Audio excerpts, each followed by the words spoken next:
Well, welcome back, my little rambunctious rebels, to the Federation. I apologize, I know it's been a hot minute, but just needed to clear my head a little bit and think about our war strategy going forward. This type of conquest takes a lot of planning, and we need a clear head to do so. Last time I saw you, we had built ourselves one mighty big bank facility to store all of our new nation and factions' riches in to fund this war effort. So it'll probably come as no surprise to you today that we plan on contacting our ally, the RimWorld Marshal Service, to request a trade caravan at the cost of some goodwill with him, but it will be well worth it to make some money and to continue filling up our coffers to fund the war. Now, not only do we have to hire mercenaries and purchase weapons and animals for those mercenaries to ride in on and this and that and resources and yada yada yada, but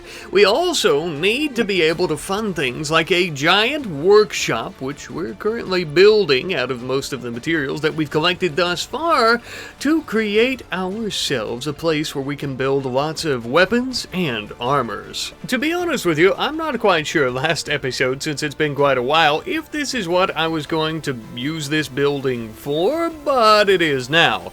And right next to it, we're also going to be building ourselves a proper armory. I feel like that might have been what the workshop was going to be, but either way, it hardly matters, as we now have both of them. A place to create weapons and armor, but also a place to store all of them for our soldiers. Eventually, the trade caravan from the Marshal Service would finally arrive, and we had ended up purchasing quite a few assault rifles from them. In exchange, we would end up selling them some of our famous artworks for their more wealthy and luxurious benefactors. As I've mentioned countless times before, having better weapons is going to be absolutely crucial for taking on the Thromboyan Union, overthrowing them and replacing them with the Federation. Us, of course. And with this being our capital city, we need to make sure that we're well prepared. After that, we had a package delivered. Now, I know it's been a while, so just so you're aware, this is actually the armor that was created by one of our top armor smiths last episode when he was requesting some funding, and I think we gave him about 2,000 silver or so. It would appear that this famous armor smith has managed to design a new modern set of armor for not only Wolf, but for all of our troops going forward. Not only will this differentiate us from the Thromboyan Union of the past, but with the Federation, this armor will put us leagues above anything that they currently have. Now, this armor is great, and as mentioned, it is going to be much more superior and advanced compared to the tribal leotards and whatnot that the Union still currently uses to this day,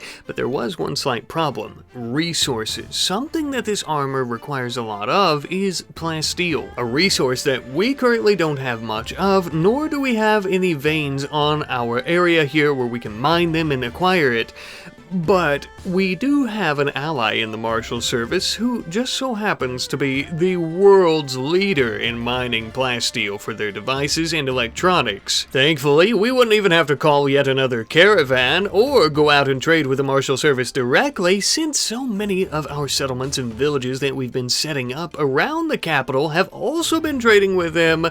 Long story short, we already have some plasteel at a nearby village. Several hours later, and our soldiers mounted on horseback would finally arrive back home with not only a good bit of silver from the tithe that the village owed us, but also the plasteel that we needed for minion armor. Harrison, as well as Quinn, would waste absolutely no time beginning to design their own versions of the armor that had been sent to us by the armorsmith. They are slightly different from the main armor that was sent to us that Wolf currently has on, but I think that's fine, as it'll help distinguish him from the others, and of course they have some very similar stats, so it hardly matters. Something we all don't currently have that we've been providing to some of our mercenaries and other troops that we've been recruiting are a proper uniform. So, while Harrison is performing some research into different technologies that we may need to help us win this war, like vehicles and things of that sort, we would also be tailoring up some proper camo fatigues for everyone. Finally, we will have our our own standard uniform for all of our soldiers and keeping it in the armory with all of our weapons. Any new folks that we end up recruiting or hiring or otherwise will be able to easily access all of these. We find that efficiency is top priority for winning wars, and that is exactly what we intend on doing. Finally, I feel that we are properly prepared for any type of invasion that comes our way, and we're also pretty fairly prepared to do our own invading. But first, we're going to begin spending our vast fortune on upgrading the gear of the troops in our vicinity around the capital and some of the settlements and villages and yada yada yada that we've been founding. Now, of course, we are also going to be keeping our traditional tribal hood with this uniform so that we can always retain some of our ancestry and our culture. Now it's time for us to start winning, even more than we already have been, boys and girls. With our new weapons and gear, conquering the Union just got a little bit more easy. Although they are still putting up one hell of a fight, we expect nothing less from our own kinfolk. While our war bands and armies are regrouping back home, we started working on our defenses in the northeastern section of the city. If you remember last episode, we were building plenty of walls in the southern section, and the north was way too open. However, construction would come to a screeching halt the next day when we were being attacked by those same kin that we were trying to kill ourselves. They've come for retribution and revenge, and they're armed to the teeth. And along with him, they had a mechanitor, equipped with one of the ancient headdresses of our ancestors, and even with a small little war band of their mechanoids under her command. This should be fun, but also dangerous, no doubt. There's a reason that our ancestors used these bots in war. So, to even things out a bit, we decided to call in reinforcements, some of our newly armed and equipped troops. We were going to need all the help that we could get, and even if they were just a brief distraction to keep these mechanoids off our back as we were coming in to help them fight, that would be enough, I feel. Such a shame, a damn shame, seeing brother against brother. Most of these Thromboians are kin in some way, shape, or form, but they've strayed too far from the light and they've forced our hand. I'm afraid their only chance at salvation now is going to be to die at the hands of the Holy Federation. We would operate in close quarters as a team against the remaining Union soldiers, as our reinforcements would take care of their mechanoids. And once we were ready, we would begin pushing forward, chasing them out of our capital city territory, also chasing down the Mechanitor herself. Once the filthy loyalist scum had fled the area, we could inspect her corpse. Thankfully, it would seem that there was no damage to her skull or brain. Why is that important? Such a strange question, you ask, but here's an even stranger answer. She happens to have a mech link, a little chip that has been installed inside of her brain that allows her to command mechanized troops on the battlefield, something that we might find useful. We would take the filthy loyalist corpse straight into our research building, the laboratory and/or makeshift laboratory, so that Erison could inspect it and see what she can do with that chip. Whew. I will tell you, killing our brothers and sisters and other kinfolk in a civil war is a little bit more depressing than we would have thought, yeah, but it is a necessary evil. Sometimes to make an omelet, you have to crack a few heads. No, that's not right. Either way, though, there's no going back now, even if we wanted to, which we definitely don't. So, we need to ensure the proper protection of our capital here by finishing up our northeastern wall. Just as with our other segments of the wall, it is going to have embrasures on the inside as well for us to fire out at our enemies. Now that this part of the city is finally secured, we could also begin working on some farming up here. Now, as strange as that sounds, we need to feed our growing population, although we also do need to make money, and we also need to fuel vehicles once we get those built, so many things up in the air at once. We have decided that we would begin growing some chem root. Now, this is going to allow us to essentially make our own chem fuel, and we'll be able to fuel not only the war, but our vehicles of war as well. And if we really need to, we could also sell valid, of course. As for some other resources like fur to use in our new uniforms and meat for all of our fine folks in the capital city to have a steak dinner with, we would end up receiving that from the hunting site that we had set up, I think 2 episodes ago, maybe episode 1. Either way, we are finally getting quite a few resources from it on the regular. Anyhow though, sticking with the theme of fortifying the city, at our new entrance in the north, we would also end up building a few sandbags for cover and our own protection, and we would end up doing the same with some barbed wire. Entrances like this will make it incredibly different for any of our enemies, in particular the rebels, who have a smorgasbord of different types of vehicles to come through these entrances with vehicles. And we're also going to be focusing on constructing a refining facility near our Kimroot farm. Now, of course, as far as I'm aware, we don't actually have to refine the Kimroot itself, but it is kind of fitting for the area, of course, and while we're waiting on the Kimroot to grow, we can actually go ahead and start refining other types of organic material into Kim fuel for vehicles and also to sell, as previously mentioned. Gases and oils are a hot commodity in this modern age, and the more of it that we have, the more friends that we'll have, mark my words. Speaking of which, well, what have we here? Peace talks with the Oak Foundation? In case you're unfamiliar or have forgotten, they're basically the CIA of the Republic of Libertas, the rebels, led by the infamous Lurkat, a Thromboian man who was once enslaved by humans himself as a young boy.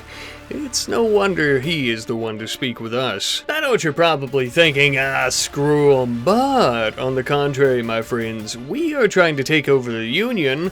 If we were to befriend the rebels and the Marshal Service, the 2 other largest factions and countries on the entire planet of Dagum, that could be quite beneficial to us. As much as they hate each other, something tells me they both wouldn't mind funding our little war against the Union because they both hate the Union.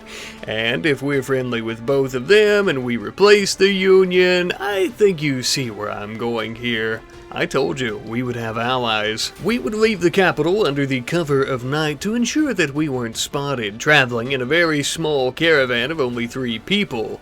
I trust that we won't be gunned down upon our arrival. There's a little bit too much riding on this for them as well. As we were traveling to these peace talks with a world leader, in the meantime back home, our kinfolk were sending more and more of their Union soldiers to the slaughter of our city. And as if they couldn't disgrace all those who had came before us any more than they already had, they had even brought one of our holy animals here for the battle. Nevertheless, we will do what we have to. We will not waver, nor will we falter in our glorious holy mission. As they came trotting across the bridge into the city's entrance, we fired upon them, making a strategic retreat back into the city. Because they had similar numbers to our own with our little peace party out of the city, we had to ensure that we could still get the upper hand on them, drawing them in near our city's buildings. That way we could take cover behind the doors and places like that, giving us the advantage. Unfortunately though, one of them would make their way towards our Kimroot crops and begin setting them ablaze, causing a massive chain reaction, so I apologize for your screen shaking for the last of this fight. But even after they had destroyed countless thousands of dollars worth of Kimroot crop, they wouldn't even come a fraction of the way to breaking our spirits. And with our resolve holding strong, we would kill every single one of them or cripplingly injure them, saving our city from a massive destruction, our mission from a complete failure, as well as our own lives. Thanks to our previous battle experience and our field training, not a single one of our own souls would end up dying, and we would even end up tending to many of our enemies to attempt to rehabilitate them and show them the way. But whether they open their eyes eyes to the truth will be completely up to them. We can't force them, we can only show them the true light of the Thromboian race. But if they're blinded by lies and foolishness, we could always execute them. To be honest with you, we were already considering the possibility of execution given the fact that all, and I do mean all, of our chem route was completely gone. But as they say, you attract more bees with honey than you do with vinegar. The city was in shambles from the attack. Most importantly, we had some critical damage to our infrastructure, in particular our power grid, that we'll need to fix. It does appear, however, we ended up getting a few luxurious items such as alcohol, some ancestral weapons like swords, hammers, and we also ended up getting some modern firearms. Was it worth having to kill one of our religious holy animals, ancestral animal? Probably not, but it had to be done. We'll dispose of this glorious beast properly. Now that the threat is currently neutralized, or at least for the time being, we'll go ahead and start the repairing and reconstruction efforts, and in the case of our crops, replanting efforts around the city. In the meantime, it would seem that our fearless leader Wolf has finally arrived at these peace talks.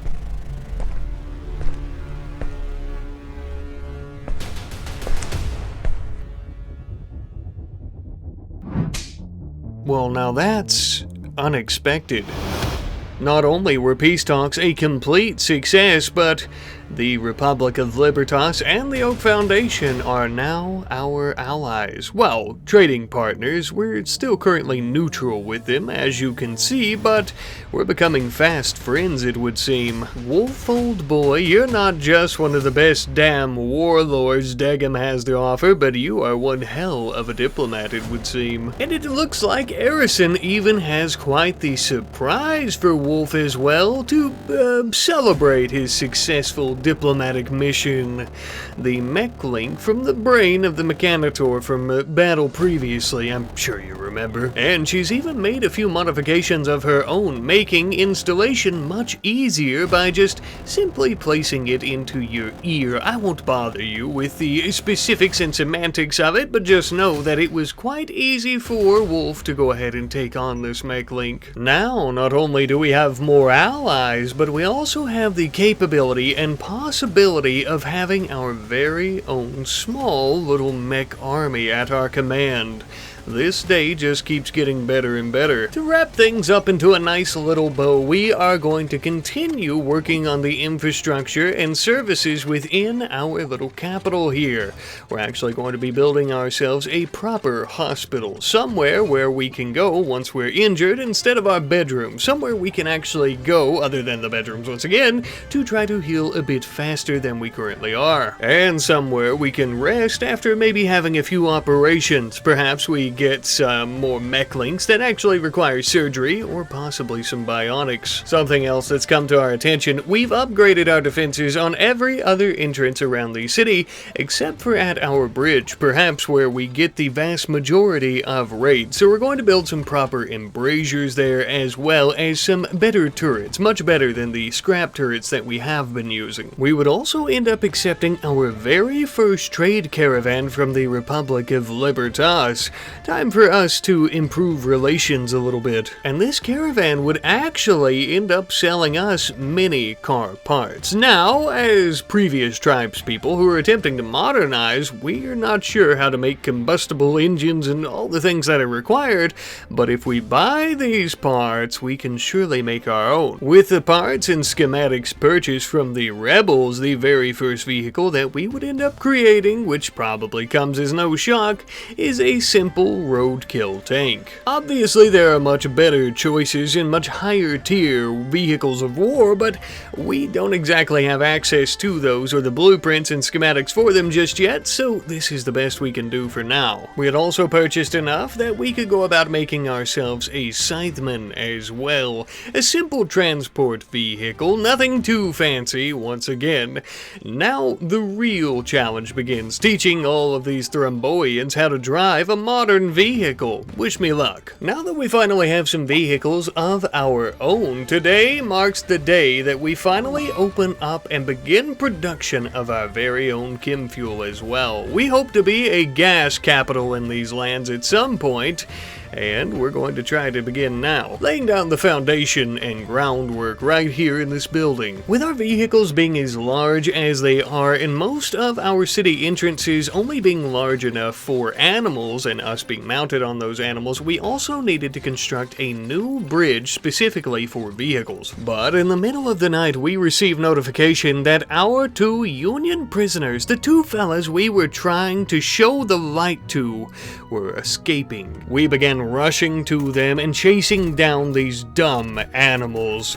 We thought that we could help them, but it is clear to me now that there is no help for them. Their minds are totally gone, and they would rather believe lies. And thus, we would end up killing the both of them. We thought that there was potential in them, but there was nothing but an abyss, a black hole, an emptiness, if you will. We gave them a chance, and they squandered it. Their last chance, that is. Now that we've picked out the weeds from our blossoming garden, it's time for us to get back to work on our vehicle bridge and also mining out the large hill that is going to be in the way of it.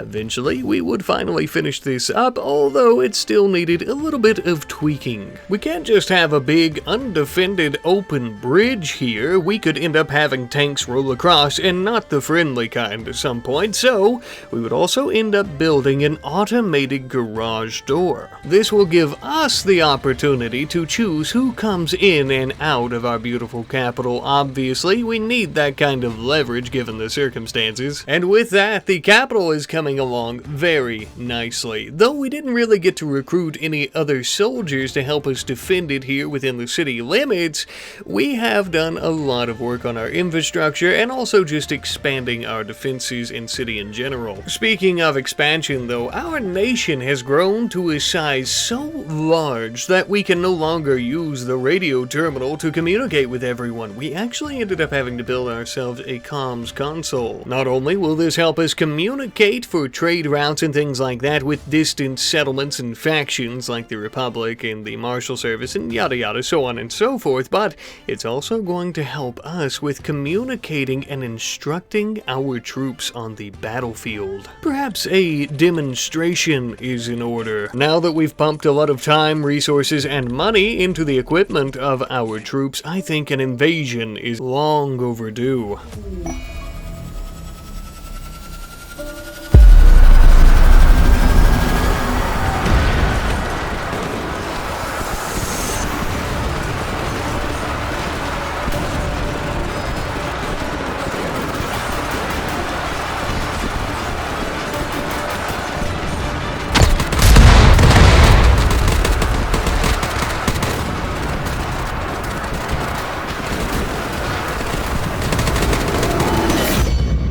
Well, it appears that the invasion is going quite well, all according to plan. I'll see you later.